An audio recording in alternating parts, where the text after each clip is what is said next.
Hey, this is Khan, you're watching Ninja Pulls, and welcome to ESO Update 50, PTS Week 1. It's a pretty big update. We've already made a quick video on the werewolf skill rework, another incoming on the visuals and audio. Suffice it to say that the new werewolf looks and feels great. The combat changes are solid, and it's going to be a lot more viable going forward. But like I said, more to come on this. Meanwhile, let's skip most of the werewolf stuff and cover the rest of the update and what's coming to the live server in 6 weeks or so. Challenge difficulty is finally coming to Overland. 4 settings: Adventurer, the current difficulty, so very easy going; Seasoned, where you take twice the damage; Master, quadruple damage; and Vestige, 7 times the damage. Each level also reduces the damage you deal and increases the gold and XP from kills. This has been talked about a lot in recent months. I probably don't need to go over the details again, so let's move on to PvP. The new Veterancy system and Vengeance campaign. Veterancy is a bit like Tamriel Tomes for PvP. Earn experience or alliance points by playing PvP in Cyrodiil, Battlegrounds, Imperial City, and you'll advance your Veterancy rank for that Veterancy season and claim perks and rewards as you go. There are 100 ranks and you get 6 months to get there if you want. After that, the campaign resets and we're all back at rank 1. Again, more to come on this, but it is pretty simple. A reward system specifically for PvP to incentivize us to do more of it and boost player population in these parts of the game, which has got to be a good thing. I think this is an excellent idea and I'm really glad they're finally doing it. Also, the Vengeance Cyrodiil campaign itself is finally going live in Update 50, with one apparently final test to look at ways to cap AoE damage and healing. Speaking of PvP, Sigils of Imperial Retreat are now usable in combat, which is definitely going to be interesting for some players, although it will break stealth once you start using it.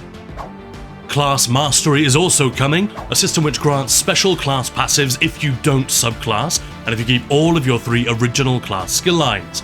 It's partly a placeholder to buff pure classes while we wait for the class rework, which is going to take more than a year before it's finished, and probably also a way to make pure classes more rewarding and competitive over the longer term. We also released a detailed video on this when it was first revealed, but there have been a few changes already, and there will almost certainly be more changes during the PTS cycle. So have a quick glance at these if you're interested. The Warden rework is already well underway, so that set of passives is definitely going to have to change, perhaps completely. The way it works is that each class has 5 of these unique Class Mastery passives, and we can pick up to 2 of them per character if we're not using subclassing. As soon as you do subclass, the passives and the points you put into them will disappear and become locked. We will continue to look at this and release a full guide before it goes live, but there are already 1 or 2 that are looking a little bit busted. Sorcerer's Static Reverberation, for example. The Tamriel Tomes system is getting some updates, despite only being 2 weeks old. Although remember, these changes won't go live for a month and a half. Things can and do change during PTS, and by all means, test these things out, or head to Twitch and see what others are testing and get your thoughts and feedback in early. There will be some new challenges, an auto-claimer function that prevents your excess tone points being lost when a season ends. You can only carry over a maximum of 2k points into a new season. This tool automatically buys up any remaining rewards with a set order of priority. Some bug fixes and improvements to the UI as well, and we can now continue to re-roll our weekly challenges using gold after we've used up our 5 freebies.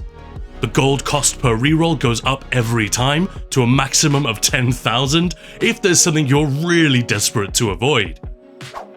We're also getting a new guild mail system for admins to keep their communities updated. A big audio refresh, transmute stations are being added to Mages guilds, so you won't need to port to a guild house every time. Better onboarding for new players, double XP for companions, and a bunch of quality of life improvements. But now let's get into the combat changes. Werewolf is the big one obviously, but like I said, we kinda covered that. Pets will take less damage in PvP. We've got a bunch of bug fixes for the new DK abilities. We got a fix to the damage done to monsters multiplier. This one is easy to misunderstand and a little tricky to explain, but here goes. During the last PTS, we noticed a weird drop in Dragon Knight DPS in week 4. The devs noticed it too, and neither we who were testing on PTS nor they could explain it. All they'd done was tweak some of the conditions for the DK whip to boost our damage stats. It didn't make sense. But eventually the combat team tracked down the cause and found that the damage done to monsters multiplier was actually being treated as multiplicative rather than additive as was intended. This had been the case for some unknown amount of time, artificially inflating damage numbers. This small detail was buried way down in the combat calculation code, and messing with that stuff is insanely risky and requires very careful testing. But now it has been fixed. What does that mean for the typical player? Well, it depends, but to put it in very simple terms, let's say you're dealing 100k DPS and you've got 3 buffs on you, boosting your damage by 5%, 10%, and 15%. If those bonuses are multiplicative, it literally means multiplying everything together, resulting in a 32.8% increase. But if the bonuses are additive, that means we add them together first to make our damage modifier, then multiply our base damage by that figure. In this example, that's 130k DPS with additive bonuses and 132.8k DPS with multiplicative bonuses, a 2.1% difference. Not huge, but obviously the bigger the bonuses are, the greater that disparity becomes. 5 plus 5 is 10, 5 times 5 is 25. But don't panic, guys. The damage done to monsters multiplier is pretty common on things like Unsoul's Torment, the Velothi Ormage Mythic, the Empower buff for heavy attack players, the Tideborn set, and Nightblade Shadow Cloak. Any setups using these will lose a bit of damage when this change goes live. But the difference will be greatest when you've got a lot of other bonuses active on you. Things like Major and Minor Berserk, Major and Minor Slayer, because those are the very things that are currently being multiplied instead of added to. If you're solo and you don't have any of these buffs on you except maybe Minor Slayer, the difference will be very small. But if you're running with a very good group or testing on the dummy, that's when things like Velothi, Unsoul, Tideborn are going to be noticeably weaker than they were. Empower is a 70% buff, and I guess this helps explain why heavy attacks became so ludicrously overpowered after update 35. But I guess the good news here is that many of us only use Unsoul and Tideborn for solo stuff, since they both have penetration bonuses. But the Ormage Amulet is used almost everywhere that you don't use the Huntsman's War Mask. Still, like I said, don't panic. It's not a huge loss, and the more you run with casual, unoptimized groups, the less likely you are to even notice the difference. I hope all that makes sense and I didn't screw up the explanation. I actually spoke with the combat team about this change to the damage done to monsters multiplier, and there are 2 final things to add. First, this should make for a healthier combat system, with more variety and fewer sets that are weirdly dominant. I for one have often wondered why Velothi was so strong that it just beats everything most of the time. Now we know. I often hear players wishing for a broader meta and more options for good builds, and this should help with that. Plus, it kinda takes damage away from where it's least needed. Secondly, the devs say they will be watching to see how this plays, and once they get more data, they're ready to buff things like Empower, Shadow Cloak, or anything else negatively affected by this if it seems that players have lost too much damage. And speaking of Unsoul, they also reduced the flat bonus from 7% to 6%, but boosted the interrupt bonus from 14 to 18% and tripled the duration to 30 seconds. This does make it much more powerful in niche circumstances. The Barse set also got a bit of a buff, but it's still a light set and will probably remain situational at best. And continuing with sets, there's a new mythic, the Prowler's Talisman, which is mostly for fun, stealthing around in story mode, and not for combat. You get this during the Thieves Guild story coming in Season 1, and the most pleasant surprise in the patch notes was that they are finally taking another look at class sets from Infinite Archive. With a couple of exceptions, such as Corpse Burster, these sets have been a pretty big disappointment to a lot of players. They had the potential to introduce some real variety and depth to the class experience.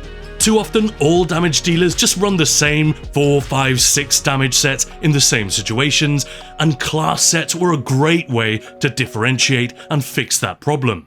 Also to enhance the theme of a class, or even remedy some of its shortcomings. Not to mention giving the devs an extra lever to pull in their never-ending struggle for balance. But from day one, almost none of the sets have been genuinely worth using, and I hope this signals a willingness by the devs to keep working on them and get as many of them in the mix as possible. Very briefly, Eerie's Cry now boosts any damage, not just animal companions. Etheric Lancer will be boosted by Solar Barrage and maintain its damage buff for longer. Beacon of Oblivion got a 20% boost. Monolith of Storms got a huge boost and now grants up to 600 weapon and spell damage. Pyrebrand got a very nice buff to interact with DK class mastery, a great concept which I hope we'll see more of as other class reworks get finished, plus some insane stacking damage. Soul Cleaver got a crit line and a change to how it buffs siphoning abilities, but I expect we will have to wait for the Nightblade rework for this to be truly worth using. Spattering Disjunction now boosts status effects by 40% and generates Crux when triggered. And Wrathsun is becoming easier to use, affecting all Templar abilities and stacking more quickly. That's only 8 sets out of 14, but like I said, I hope they'll keep coming back to these once the class mastery system has been properly put through its paces and has gone live, and as the class reworks progress. And on that note, 2 werewolf sets are also being buffed. Savage Werewolf stats look much better now for damage, and Hide of the Werewolf now generates a crazy amount of ultimate to help us stay in werewolf form. Crypt Cannon will now disable passive effects from slotted ultimates. The Shattered Path Signet, the mythic coming with the Night Market, which makes your status effects insanely strong, now halves that effect when you have a pet active and drops by 2/3 with 2 pets, etc. This is basically aimed at slowing down Warden setups using the mythic, but it doesn't seem to have worked yet. A bunch of PvP sets got their stat lines updated. I'm not going to read through them all here, but here's the list. We did also get some changes to class abilities themselves. The Arcanist's Languid Eye ultimate got a fix, so we cannot chain cast it and keep the stacks going up and up. A very niche move which you can only really do in tightly organized groups, so most of us won't be affected by this. The Dragon Knight got a new skill style for Molten Weapons, which will not hide your weapon cosmetics, a very nice option to have. And for those who missed their old Poison DK, we're getting a bunch of green skill styles for Breath, Claw, etc. The Dragon Knight Whip morphs both lost their boost to damage done, the very thing that last patch highlighted the additive versus multiplicative issue we touched on a minute ago. It's not a nerf really, since only base DKs were able to benefit from this stat boost anyway, and it's effectively been moved to the class mastery system, not gone from the toolkit altogether. Core of Flame got a bug fix, and the Heart of Flame morph got a bump to its heal. Inferno and Wing Buffet also got some fixes, while Earthspike Mantle's active timer should now work better, and it will properly inherit the extension from the Elfbane set. Superheated Ward got an updated animation, proof that we can still get tweaks to the class UX rework even after they've gone live. I'm sure the devs would prefer to avoid doing too much of this, but it is at least possible. Necromancer's Bitter Harvest should now work properly with all corpse mechanics. The Warden's Nature's Gift passive now restores both resources, which is very nice. And Northern Storm got a pretty juicy buff, doubling its boost to damage done per stack in PvE, but halving it for PvP. This was already an interesting ult to use for damage before subclassing, and for those who want to try out Pure Warden next patch, this could be an option for stuff like trash pulls. There was also a fix for Frozen Gate and the class mastery scripts, all of which have been renamed Class Flourish to avoid confusion with the new Pure Class passive system. The only script that actually got changed was the Wardens, that irritating charm in PvP. It'll now make enemies walk towards the center of the AoE and not towards the caster. Beyond this, we got a bunch of minor bug fixes and stuff, plus a ton of books that are now accessible and readable even after you've exited their quest locations. For those who want to collect every book but might have missed some in areas that are only reachable during specific quests, this is always welcome news. The in-game audio is also being remixed. Apparently what we've got on PTS right now is not the finished version. They say it's a large-scale work in progress, but the only difference I really noticed so far was that voices are much louder and have more reverb. That's it. Apart from some minor things that we skipped, it is a pretty big patch, and I hope I explained everything well enough. Like I said, there are two big gaps in this video, the werewolf abilities and the class mastery passives, but we already did videos on those, both are linked in the description, and we will come back to them again once we know exactly what the live version will be. In the meantime, our deep dive into the animations, sound and vis effects, and the overall user experience of the new werewolf is coming next. Definitely check that out, and please give me as much feedback as you can on the refresh. We really need the devs to see this kind of feedback as early as possible if there's going to be any chance to act on it. Please remember to support this channel if you're able to, we really do appreciate it, and with that, I'll say thank you for watching, and I'll see you in the next one.